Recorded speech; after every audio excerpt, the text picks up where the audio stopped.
Merci aux organisatrices, merci à vous d'être venus m'écouter ce soir, enfin cet après-midi. Le thème général pour la semaine, c'est donc dépasser la modernité.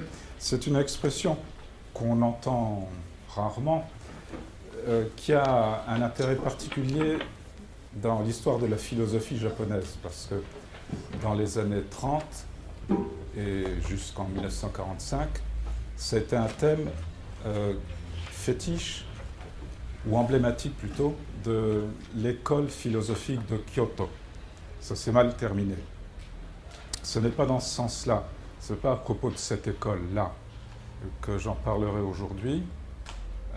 Comme le sous-titre l'indique, c'est peut-on dépasser la cosmie, c'est-à-dire le manque de cosmicité de la modernité. Et demain, dans la même orientation, mais plus pratiquement, il s'agira surtout de l'agriculture. Pourquoi l'agriculture ? Parce que le lien qui est la base indispensable de notre existence, c'est d'abord de pouvoir manger sur cette planète. Et donc ça commence par l'agriculture. Le propos aujourd'hui sera général et plutôt ontologique. Ça va avec mésologique.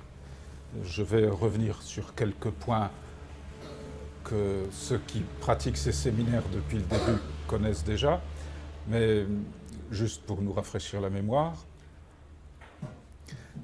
ça restera donc assez général. Pour les applications pratiques auxquelles ça pourrait donner lieu, en mettant de côté l'agriculture, il y a quelqu'un qui récemment a tenu un propos analogue, mais d'un point de vue particulier, du point de vue écologique ou même écologiste. C'est Hervé Kempf, je ne sais pas si... Enfin, c'est celui qui s'occupe des questions écologiques au monde. Et il a publié il y a 3 mois un livre intitulé « Fin de l'Occident et naissance du monde ». Fin de l'Occident, naissance du monde. C'est un petit livre, facile à lire, publié au Seuil, et avec lequel je me sens en accord généralement. Donc, si vous voulez creuser un peu la question du point de vue plus pratique et des questions touchant notamment à la géopolitique dans le monde actuel, je vous y renvoie. Mais moi, je n'en parlerai pas aujourd'hui. Bien, donc je commencerai par définir ce que je peux entendre par acosmie. Acosmie, c'est le manque de cosmicité.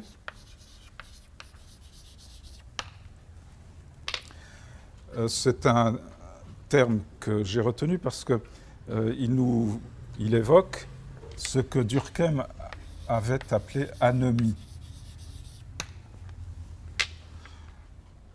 Chez Durkheim, du fait de la modernité, il se produisait une perte de valeur. Et fondamentalement parce que la perspective scientifique qui a fondé la modernité à partir du XVIIe siècle, à partir de la révolution scientifique du XVIIe siècle, dans son principe, est abstraite des valeurs qui concrètement ordonnent notre vie.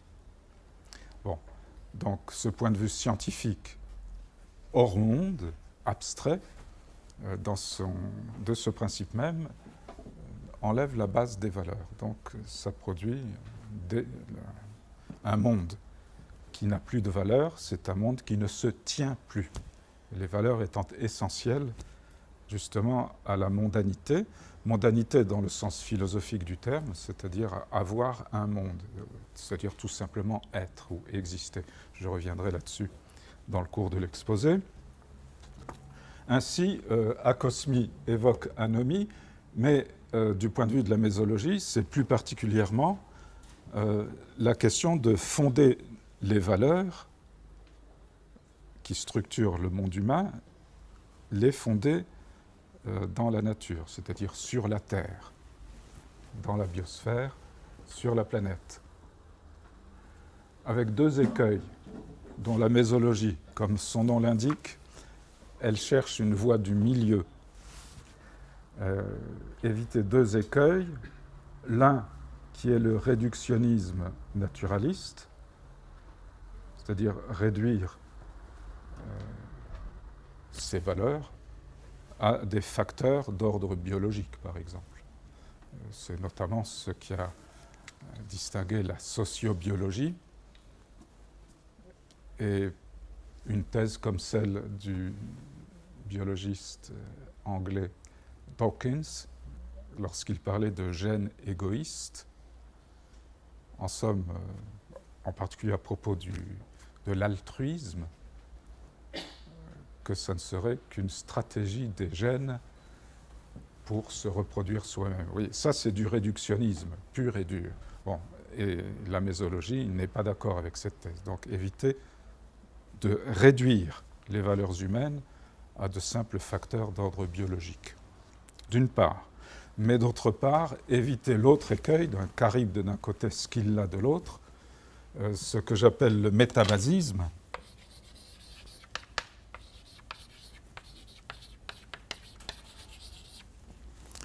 c'est-à-dire on n'a plus besoin de base. C'est-à-dire on n'a plus besoin de base dans la nature. L'histoire humaine, les valeurs humaines, le sens, en fin de compte, n'est pas fondé sur la planète, n'est pas fondé dans la nature, il s'organise de soi-même. Et c'est ce qui distingue, de manière très schématique, ce qui distingue ce qu'on a appelé la French Theory, c'est-à-dire la théorie à la française, dans laquelle se sont illustrés quelques-uns des plus grands noms de la philosophie française de la deuxième moitié du XXe siècle. Bon, je n'entre pas dans ce sujet parce que c'est justement une thèse avec laquelle, enfin plusieurs thèses, mais qui se rejoignent dans ce métabasisme. Il s'agit d'éviter aussi l'écueil du métabasisme. Donc, il s'agit de fonder les valeurs. Les valeurs humaines doivent avoir un fondement. Elles ne peuvent pas tourner sur elles-mêmes. Je reviendrai là-dessus. Pour la mésologie, ce fondement, il est produit historiquement dans un processus qu'on appelle la trajection, dont le principe, là c'est vraiment c'est du bachotage, excusez-moi pour ceux qui suivent depuis longtemps, c'est entre une base qui est, du point de vue logique, un sujet, ce dont il est question, et un prédicat, c'est-à-dire les termes dans lesquels on saisit le sujet. Et c'est donc S en tant que P. Voilà, S en tant que P. Ça, c'est le fondement, le principe de base. On va voir ce que c'est que S, plus concrètement dans une perspective cosmologique, et ce que c'est que P. Et la trajection débouche, parce que ça c'est le principe de base, mais dans son fonctionnement, c'est justement quelque chose, c'est un processus. Un processus, la trajection, et plus particulièrement la chaîne trajective, c'est-à-dire simplement le déroulement dans le temps de ce même processus.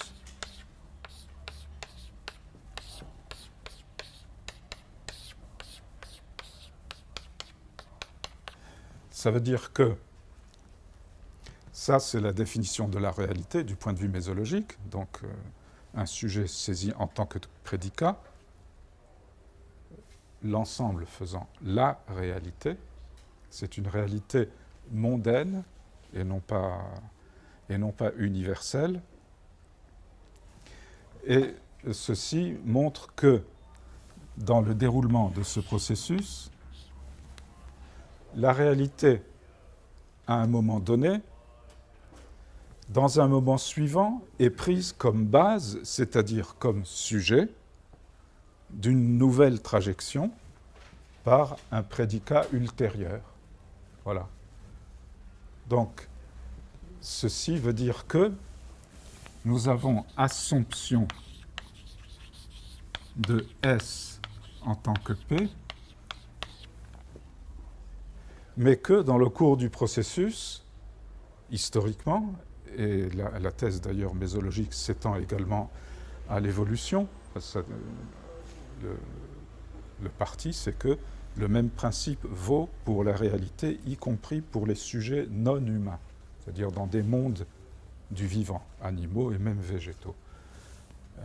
Dans le cours de ce processus, vous avez ensuite hypostase de P vers S', parce que ceci va faire S', ceci va faire S seconde, etc. Voilà. Bon, ça, ce sont les principes de base dont je vous rebats les oreilles depuis plusieurs séances. Saisir S en tant que P, ce n'est pas simplement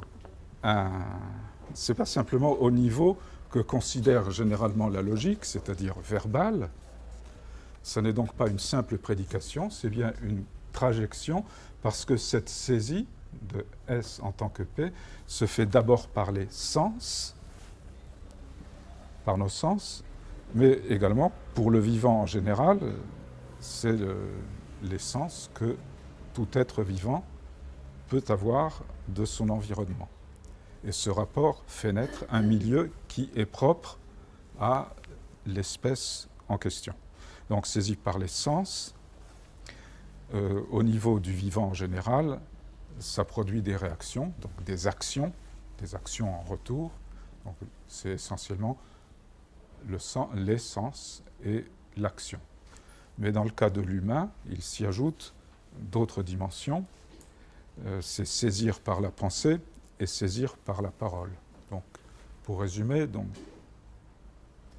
par les sens, par l'action, par la parole et par la pensée, dans un ordre en fait qui importe peu parce que tout cela est assez intemporel. On serait dans l'impossibilité, vu qu'il y a des tas de rétroactions, d'effets en retour, dans l'impossibilité de faire ça, établir cela sur une chaîne linéaire. Mais à grande échelle, vu le déroulement de l'histoire et de l'évolution à un autre niveau, nous avons bien une chaîne trajective. Voilà. Et dans ce rapport-là, maintenant j'en viens plus concrètement à ce que peut être S et ce que peut être P.